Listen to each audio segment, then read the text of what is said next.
Nearly 40% of the millions of homeless in the United States are veterans. When the count of recent veterans that had committed suicide hit 30,000 back in 2008, the U.S. government stopped counting. This week, American war veterans in Los Angeles await a court decision that would return the veterans' national home to them. The land had been stolen from them by gangsters and politicians, two groups most Americans now know are one and the same. However, they fear the judge is under pressure from powerful anti-veteran groups now clearly identified as Israeli-based. American war veterans have been targeted.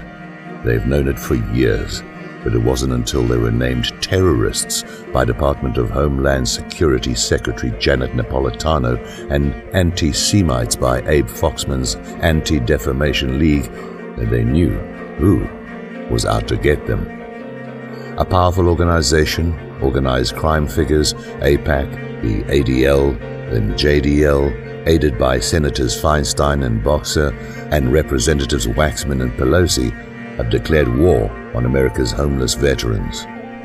Aiding them are phony non-profit organizations, the Veterans Park Conservancy and Brentwood Homeowners Association, multimillionaires, Israeli citizens stealing from homeless veterans, organizing smear campaigns, hiring thugs, police and military to threaten and intimidate veterans, many well into their 80s. But why? Veterans control billions in land, are served by one of the world's largest hospital systems, and supposedly receive endless billions in aid programs which have not just been increasingly privatized, but increasingly targeted by organized crime. Veterans are an easy target, and laws that allowed Congress to be taken over by banksters, drug cartels, and human traffickers have empowered criminal elements among America's friends of Israel to prey on damaged and disenfranchised war heroes. Service organizations tasked with protecting veterans have made it even easier, as they had begun the process long before, taking everything in sight and waving the flag to cover their crimes. Now, the real professionals have taken over. Back during the 19th century, nearly 400 acres of worthless land was donated as a home for war veterans. That land is now worth $4 billion. The veterans group, the Old Guard, that has been demonstrating for nearly 300 consecutive weeks, never knew who their real enemies were. Police came to arrest them, war heroes with an average age of over 70. The courts ruled that the police had violated the law. Aging veterans had their phones tapped, their computers hacked, and were even followed by members of special police units working for the Department of Veterans Affairs, some dressed as groundskeepers, photographed leaning on shovels while not so casually talking into microphones hidden in their sleeves and tapping their earpieces. It would have been funny if it weren't also criminal. Military police came, filmed, assaulting the aging wheelchair-bound vets, but police and the courts would do nothing. How do you tell the Israel lobby from the mafia? You can't. Then it happened. The Old Guard were called anti-Semites by the ADL. The ADL called them Nazi extremists. A local Jewish paper claimed the group was terrorists, citing that veteran protesters are likely to bring machine guns and start killing people in the streets. There is a problem with this. Some of the vets are Jewish. Their supporters are Jewish. Their lawyers from the ACLU are all Jewish. What makes them anti-Semites is that they are threatening a racket that is spreading across America, billions of dollars worth of land, some designated for veterans, some for parks, some for hospitals or wildlife, all being given to billionaire developers. Every one of these developers are Israeli citizens. All have long-time ties to the Meyer Lansky Murder Incorporated gang that was the real mafia. They are alive and well today, many safely settled in Israel, others still in America. This same organization, the one at war with Americans' veterans, the old guard and the veterans today, put Bush in office, made billions when the World Trade Center was demolished on 9/11, made trillions during the bailouts and market crash, and, of course, started the Iraq and Afghan wars, and are manipulating the slaughter in Syria and in Egypt. Nearly 40% of the millions of homeless in the United States are veterans. When the count of recent veterans that had committed suicide hit 30,000 back in 28, the U.S. government stopped counting.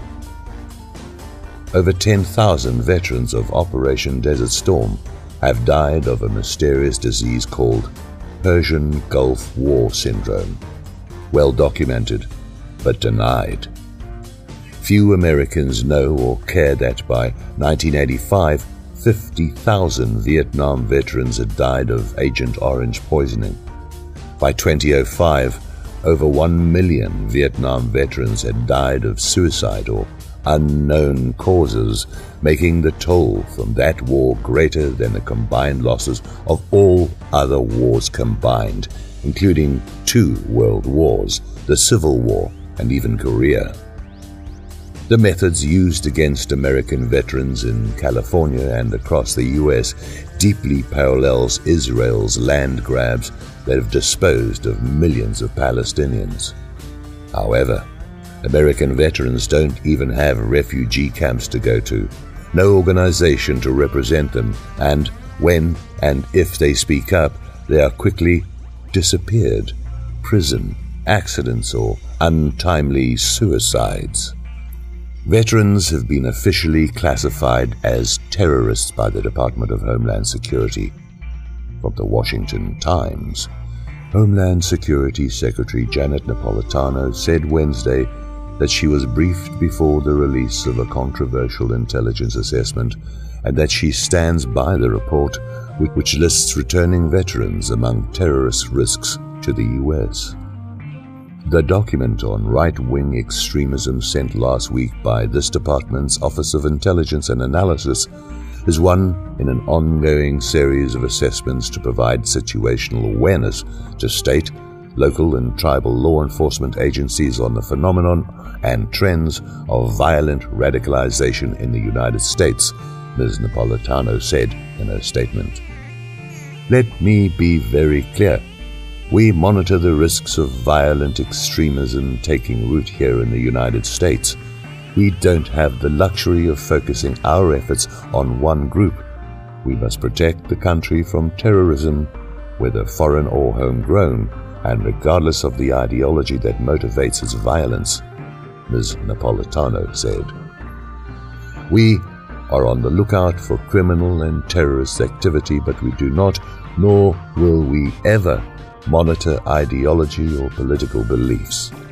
We take seriously our responsibility to protect the civil rights and liberties of the American people, including subjecting our activities to rigorous oversight from numerous internal and external sources.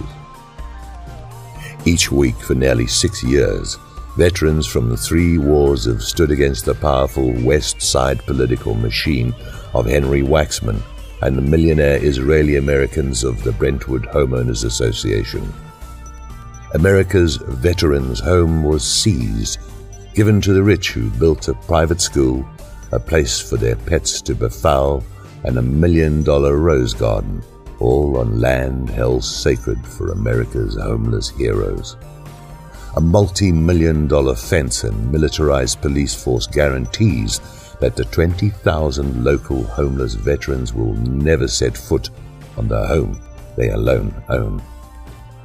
The rich hold parties there, movie premieres, fundraisers for gay and lesbian charities, all the while the veterans who own the land and have proven it in court sleep on the sidewalks, in the bushes, sometimes too often to be hauled away, dead of unknown causes. The names. Think Waxman, Foxman, Netanyahu, Pelosi, Boxer, Beiter, Broad, Millman, Mizel, Frank, and especially John McCain. Few outside the U.S. know how American veterans suffer. After Vietnam, Senator John McCain, according to Colonels Ted Guy, Earl Harper, and Jim Hanke, worked tirelessly to make sure none of the hundreds of POWs held after the end of the war were repatriated.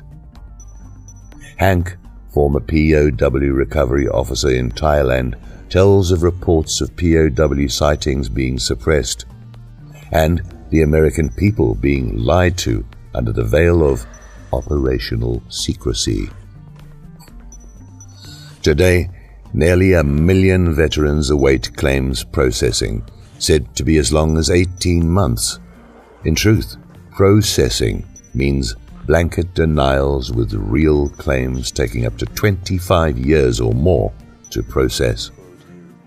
Many Vietnam veterans are only now getting claims processed for illnesses and injuries dating from the 1960s and 70s. Veterans call it deny, deny, deny until they die. This is the rule, not the exception. Veterans didn't know. They know now.